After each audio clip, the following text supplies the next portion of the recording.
Good morning and welcome back to Withrow Urban Homestead. The birds and squirrels are waiting, so let's get them fed.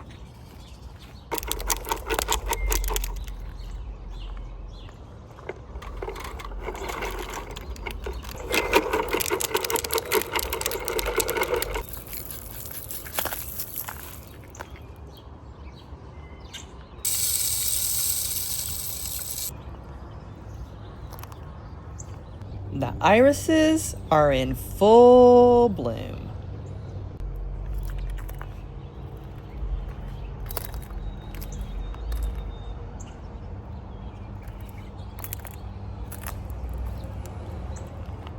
They've loved the cool spring weather with enough rain, but now we're going through a heat wave. It has been in the 90s.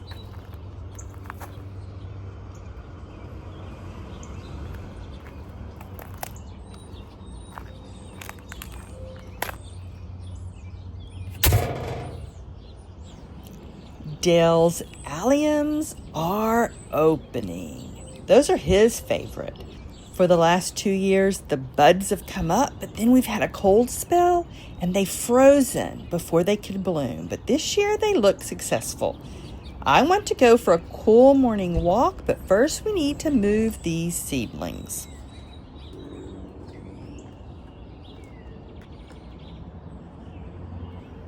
The sweet peppers haven't germinated yet, but we have the first eggplant.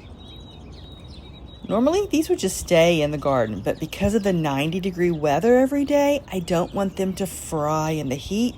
So around noon, I've been moving them to the shade.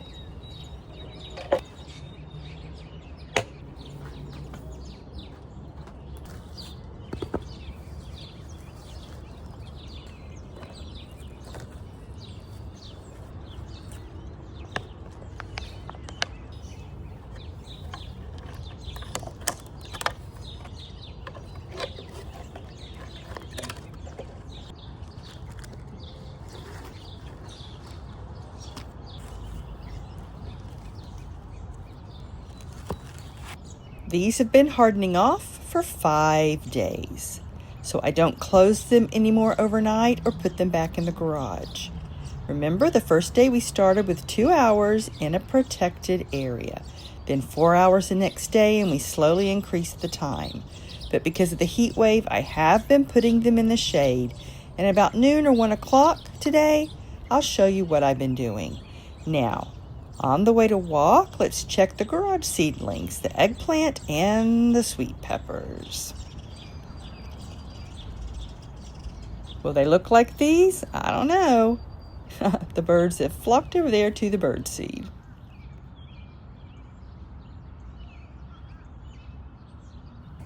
I scared them off when I moved the tripod. It's only sparrows and doves, but I love all my birds. Now, these seedlings, I did water them yesterday before I put them in the shade, so they have plenty of water right now. Then this afternoon, I'll check them. I don't want them to dry out. Next week, we're going to get back to 50 degrees during the day, our normal spring weather here in north central Maryland, growing zone 6B, 7A. I need to change my shoes, and then we'll go check the garage and then head out and enjoy the spring flowers and the flowering trees.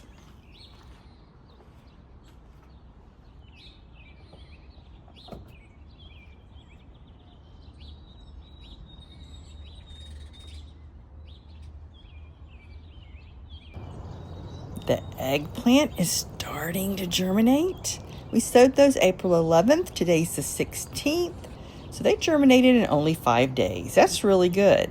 Sweet peppers aren't up yet. Now I'm going to do a short explanation on this compost. Someone specifically asked me to explain it. A few years ago, I lined this area of the driveway with contractor bags, thick plastic. Then I set up these cinder blocks 2 or 3 levels high. I don't really remember. Then I lined it with the contractor bags again, and I filled it with quail bedding. And that slowly broke down for 2, 3 years, I don't remember. When it was broken down, hang on, there's a car moving. When it was broken down, I used that for the grandkids' garden. Then 2 years ago, I just used it for regular compost. At that time, I had 2 bins side by side. I also used the cinder blocks and lined it with contractor bags. That thick plastic. And after it broke down for 1 year, I turned it over into the second bin and then filled up the first bin. I also try to chop and drop all of the debris before I put it in there. But last year, my husband had liver transplant surgery, so I just threw everything on the bin. I didn't chop and drop it, so it hasn't really broken down. I added more cinder blocks to make it higher. I stole from the second bin. I used some of those cinder blocks from another project, and I covered it with wire so things wouldn't fall into the alley, because this was not a priority. Now this year, I want to chop and drop all this and put it in the new compost in the back garden. And I'm going to see if the very bottom is usable. I need to rebuild these areas. Add back in cinder blocks. So it's not really functional right now.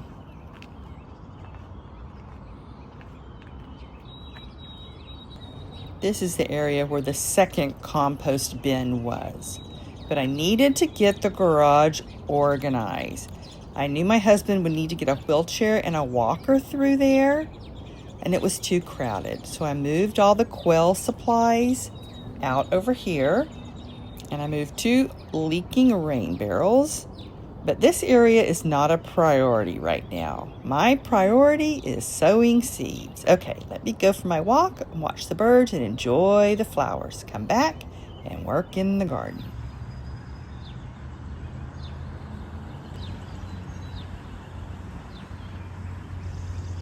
I'm back from my walk, and wow, it feels like summer. And a baby bunny just got in the garage. It leaves, but then it gets scared and zips back in. So we're going to come here and work at the table and sow tomato seeds.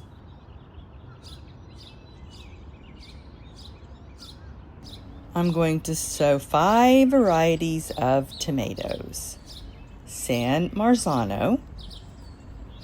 This is a paste tomato for sauce. Granny Cantrell's beefsteak. It's a pink German tomato. Alice's Dream. These are free seeds. This is a yellow and orange beefsteak. Old Virginia Slicer. This is an old-fashioned red beefsteak. Beefsteak tomato means those really giant big ones. And a small 2 to 3 inch Hawaiian fuzzy woolly Kate. It's a yellow tomato. Wow, what a name. It's yellow with blue shoulders. A sweet tomato. Every time I change variety, I'll explain more in depth the details. We're going to start with the San Marzano. It's the only ones I'm sowing for myself because I don't need very many tomatoes. This is the only tomato we're going to winter sow. It's April, but we still have cold weather here, even though it's hot right now. Last year, I winter sowed them in April, and they were very successful. You want a milk or water jug. Poke drainage holes. The best is an ice pick. Of course, be careful. I hear a woodpecker. Now, I'm hearing, but my family's deaf. That's why I sign. And 2 years ago, every day the woodpecker would come take peanuts, but not last year. This year, I hear it close, and today, really close. And if it comes, I'll try to catch it on camera. Okay, back to sowing seeds. We're going to sprinkle on some seeds, top it with moist soil, and tape up the jug. Leave it in the garden, and the soil's already moist. It makes a mini greenhouse, and when the right temperature hits, it'll germinate. And because the jug stays closed, they'll be protected. And about a week before we plant them, we'll start opening and closing it to harden them off. Some people like to winter sow back in February, but in my experience, if you have a warm spell and your tomato seeds germinate, and then it gets down to 5 degrees, they're going to die. I found it's best for me to wait. Okay, let's sow our San Marzano seeds for my tomatoes.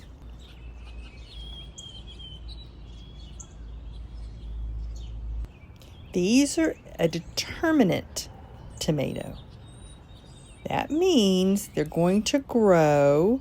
Now they're a bush variety, not vining. They're going to grow to a specific height. These do get big, 4 to 6 feet. They're not a dwarf variety. They'll grow, set the fruit and flower basically at the same time and be ready at the same time. They're good for making canned tomato sauce because they ripen at the same time all at once.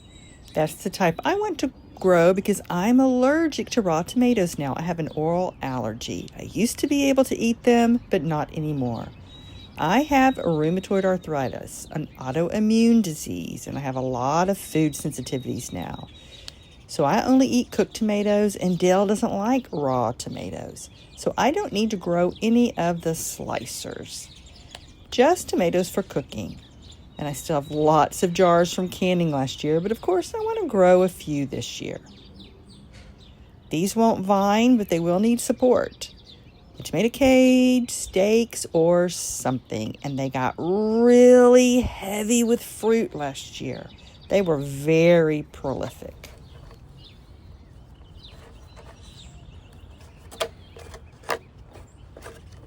No matter the variety of tomato seeds, they all need to be covered lightly with just 1/8 of an inch of soil. And they're going to germinate in 7 to 14 days. In my experience, tomatoes germinate and grow faster than peppers, so we'll see this year. I'm going to press in the pre-moistened soil to make contact with the seeds and then tape up the jug. We've already used Gorilla Tape on some of our winter sowing. This is the best. It's the stickiest but hard to get off. Silver duct tape, that's worked. But when I took it off, it kind of just fell apart because this is very old duct tape.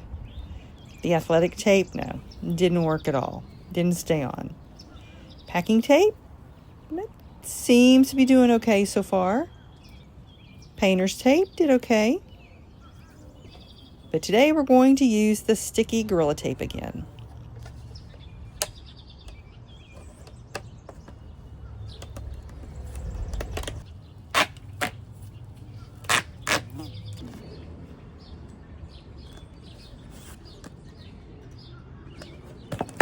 You don't want any gaps.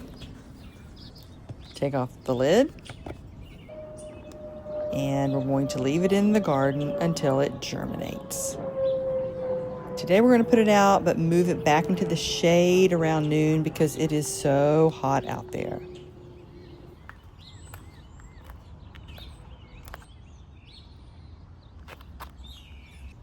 It doesn't need the net for protection, but it's just more convenient to have all my seedlings together. Now we're going to sow tomatoes in trays. And these we're going to share free with our neighbors. I have a shelf in the alley and people know to come and take free seedlings. We're going to cover it with a heat dome. And we'll take that off once they germinate. And these are going to go in the garage under lights on a heat mat. This specific tomato is a good size paste tomato. Think Roma. I grew Roma and they were very picky here. They didn't do well, but these did great last year and I didn't baby them. I was too busy taking care of my husband. We're going to sow the seeds and put this in the garage. I'm putting 3 seeds in each cell and later I'll go back and thin them down to 1.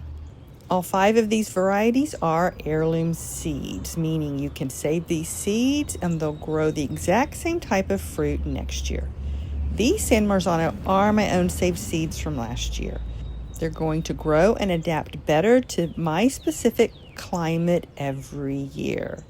Let's put on a thin layer of soil and press it in.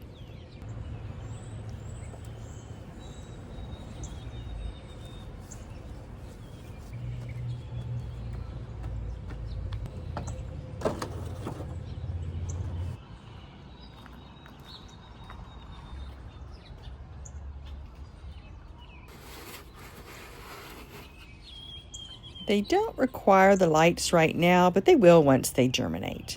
And we'll put another variety of tomatoes in the other half of this tray. I wonder if the rabbit's still in the garage. These San Marzano tomato plants don't need pruning. It's recommended not to prune determinate tomato plants because they only grow to a specific height. They don't keep growing. That's different than indeterminate. Indeterminate keep growing all summer, sending up the vine.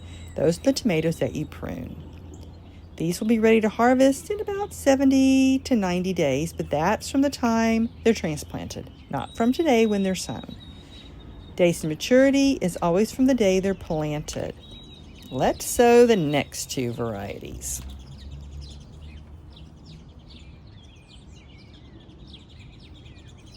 There's less seeds in these packets, so some cells have 3 seeds, some have 2, and later we'll thin them down to 1. You could separate if more than one germinate, but I don't have time for that. Now, all tomatoes require full sun. They do not like the shade, and they need 1 to 2 inches of water every week.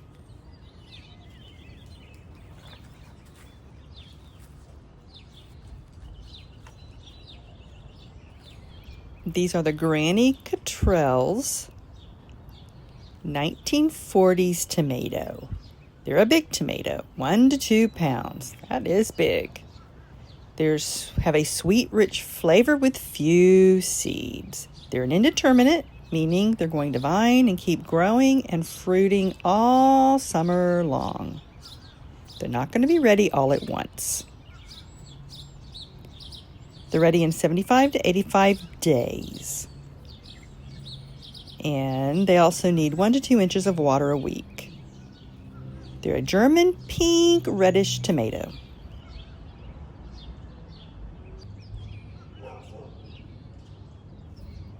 Since these are free seeds, there's less in the packet. Most cells only have 1 seed, some have 2. These are from Baker Creek, also known as rareseeds.com. And they always send a packet of free seeds with your order. In my experience, they typically are either carrots, tomatoes, or a salad mix. But they always send the free seeds. People are really going to enjoy this variety. Now let's put on the thin layer of soil. All tomatoes like to be planted 2 feet apart, so give them plenty of room. You want good airflow because if the leaves stay moist, they can develop mildew.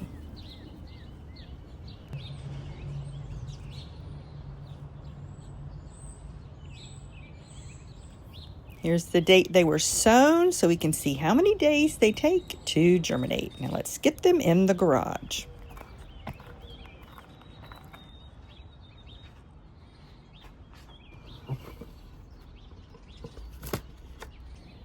The heat mat will stay on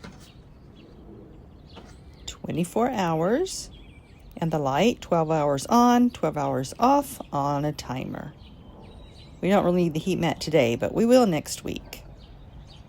So this Alice Dream variety, it's a golden orange tomato with red stripes and a purplish blue blush. Sounds beautiful. It's a Polish tomato. It has a complex, sweet, tangy, fruity flavor with a citrus aroma. It's a slicer for fresh eating. It's disease resistant, and it will set fruit even in cool weather. Sounds interesting. I don't plan to grow any of these, but my neighbors should enjoy them.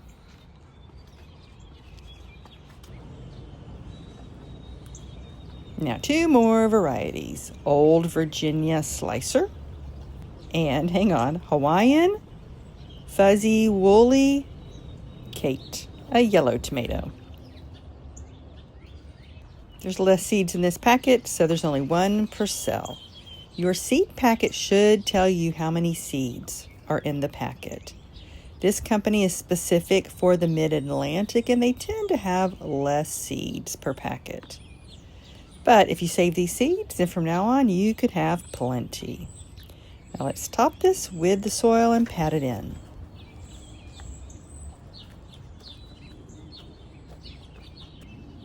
Old Virginia Slicer has been around at least since 1907.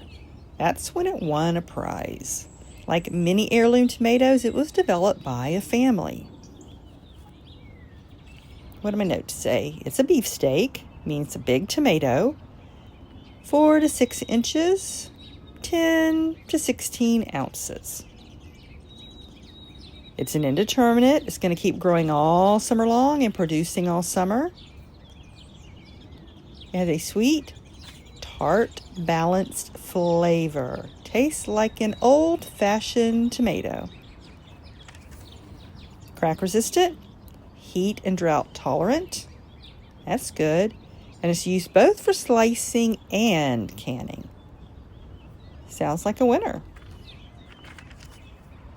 Let's sow the last variety before we put these in the garage. These are the Hawaiian Fuzzy Woolly Kate tomatoes. A little small yellow tomato. Only 1 seed per cell. I don't have enough for these last 6 cells. Now, all tomatoes don't like the cold. They're going to die from a frost, so wait until after your last frost, preferably 2 weeks after. You can transplant them before the peppers. Here in North Central Maryland, we wait until after Mother's Day. It's a big day here, after Mother's Day planting event. Let's get on the soil and pat it in. That bee has been flying around all morning.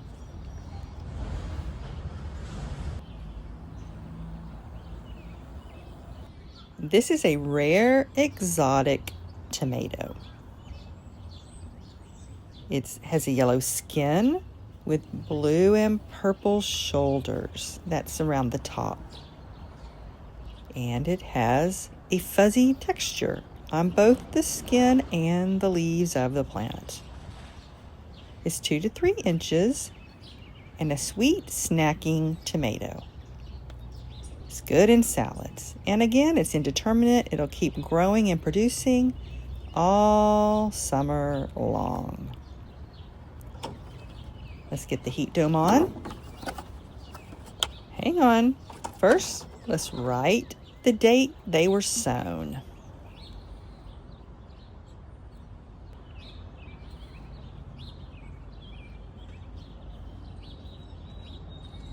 Like I always say, don't use a Sharpie. It will fade in the sun. It won't last in the weather. Use a garden marker. These came with the tags. And before I put these out on the shelf to give away, I will mark them individually. Now let's get these in the garage.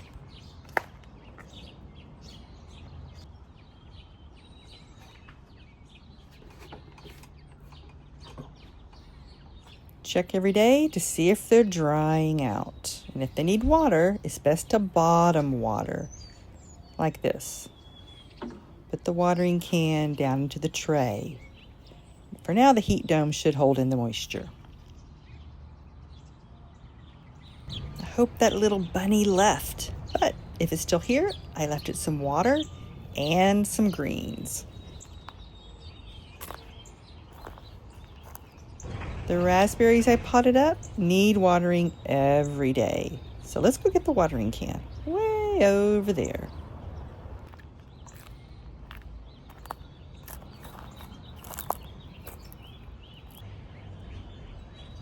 I've already laid down the cardboard where we're going to plant the red cabbages. We're going to do that this weekend, and I will top this with mulch.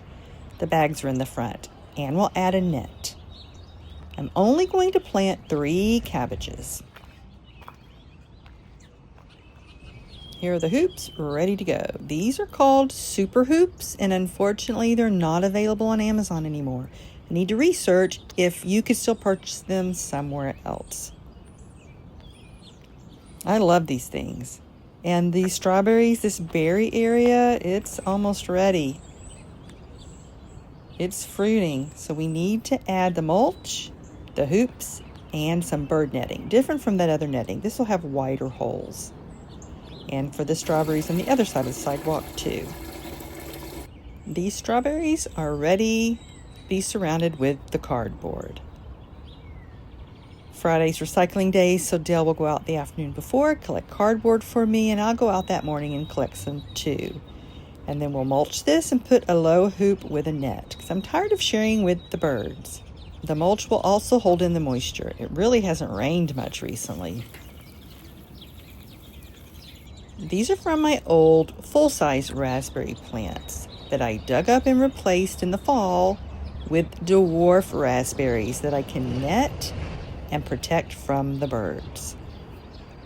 I'm waiting about 2 more weeks until their roots develop, and then I'll give them away free to the neighbors. Now, these aren't the original old plants. These are shoots that developed from the roots. I dug them up and potted them up. It's lunchtime, so let's go ahead and water all these seedlings and then put them in the shade next to the house because it is getting hot.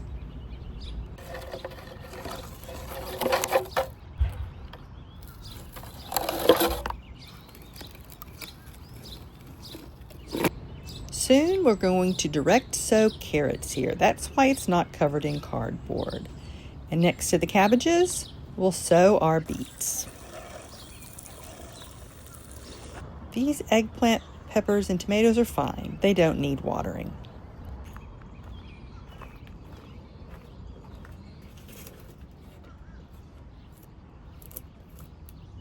See the packing tape? It's done okay. Moisture has seeped underneath, but it's staying on.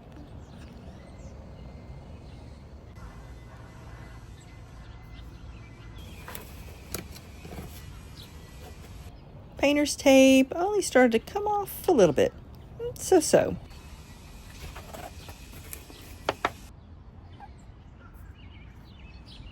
The Gorilla Tape is definitely staying on.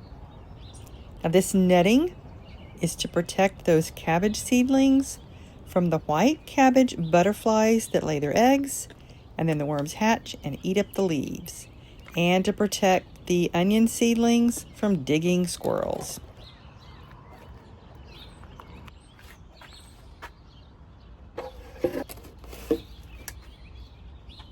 I don't need to close those jugs anymore.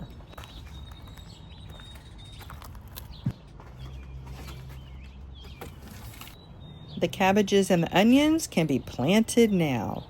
The cabbage is actually at the very end of its planting window. I still have hot peppers to sow, jalapenos, and cayenne, okra, flowers like marigolds. That's what I can think of right now. But for today, it's time to cook lunch, go to the garage, and watch the birds while I edit videos. I still have 2 previous videos I haven't posted. Thank you for visiting Withrow Urban Homestead. See you later. Bye-bye.